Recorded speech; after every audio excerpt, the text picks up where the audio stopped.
Hello and welcome to our market alert video, and this one is for Friday, March 11th, 2022.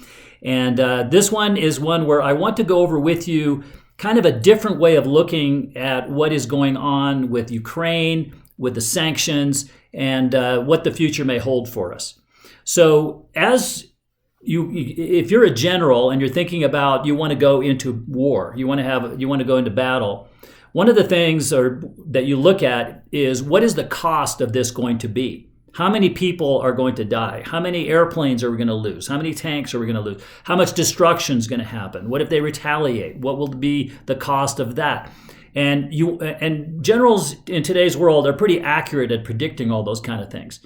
And then what they do is they measure that against the reward, right? We're going to war for a reason, and what's the reward of that? And is that worth the cost in human life and all the rest of that to get there? And if the equation makes sense, then the general says go. Well, in a financial war, it's the same sort of thing. However, in this situation, what we've done is we've basically we've gone to war without stopping and thinking, what are the repercussions to us? What's going to happen to us if we do go into this financial war? And just like with a hot war, with guns and missiles and tanks and all the rest of it, there is going to be financial destruction. It's going to happen just as it does in a hot war, except the casualties are going to be businesses, economy is going to recession, that kind of thing are potentially the results of going into a financial war. So I want to stop for a moment and I want you to think in reverse. Suppose that there was no Ukraine. There was no any of this. There's no war, nothing. And out of the blue, because Vladimir Putin just had a paranoid dream the night before, he wakes up and he says, I'm going to wage financial war on the West. I am going to cut them off from doing any business with our banks. I'm going to cut off the United States from any oil that they get from us. I'm going to cut off the fertilizer that they get, which the farmers in the United States use to create the food that the Americans eat. I'm going to cut off the technology that we sell to the West that they use in quite a bit of. I'm going to stop selling wheat, which is, the bread basket. Ukraine and Russia are the two bread baskets of that side of the world. I'm going to cut all of that off. What would be the repercussions if Russia decided to do that to us? Now think about it. That's what we've done with these sanctions. We've essentially imposed that on Russia. But suppose Russia did it to us. We would now be saying, okay, well, what's that going to do to us? How's that going to harm us? Well, we're already seeing it. The cost, I talked to a friend. He filled up his truck. It cost him $150. Fortunately, I still have a full tank of gas. I don't do a lot of driving, but I suspect that when my tank is empty and I go fill it, I'm going to feel the pain too. The cost of groceries, I saw a forecast from one of the grocery chain CEOs who said that we could see the monthly grocery budget for people go to $1,000 a month. $1,000 a month.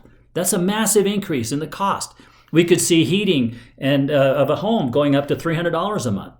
So if you start impacting that kind of pain on our consumers, guess what? They don't have a lot of money left over to spend on stuff. And if they don't, we could have a recession in our country. That could be the blowback. The other thing is that our biggest trading partner is Europe.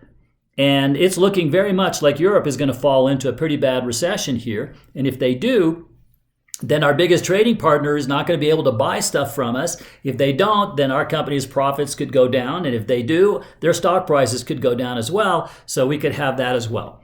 The other thing also is that with oil prices spiking the way they have, in our country, we're fortunate. We have a lot of technology. We have Zoom and we have other ways of communicating and doing business. But many of the smaller countries don't have all that. And so they're very much more dependent on energy and oil than we are. And that the spike in prices could significantly hurt their economies. If their economies are hurt, that could cause a domino effect. It could circle around the globe and come back to bite us. So the repercussions of all these sanctions, if we think of them as Russia did it to us, and now we're going to feel the pain of that, I think it helps to think about what the future may hold. And that is, it's an ugly picture. And we see the downside way worse right now than we see the upside. And my question to you is, what are you doing about it? Because if you're just sitting there staring at the market every day and thinking, oh my gosh, I hope I don't lose all my money, that's not a good plan. talk to one of our advisors. Talk to somebody that at our firm. We have a strategy, invest and protect. We talk about diversification. We talk about what to do in times like this. And we're taking action right now, and we want to help you if we can. So visit with one of our people and let them guide you through it. There's no charge or obligation for it. We want to help as many people as we can. We want to help you if we can. So thank you for watching this video, and we'll talk soon.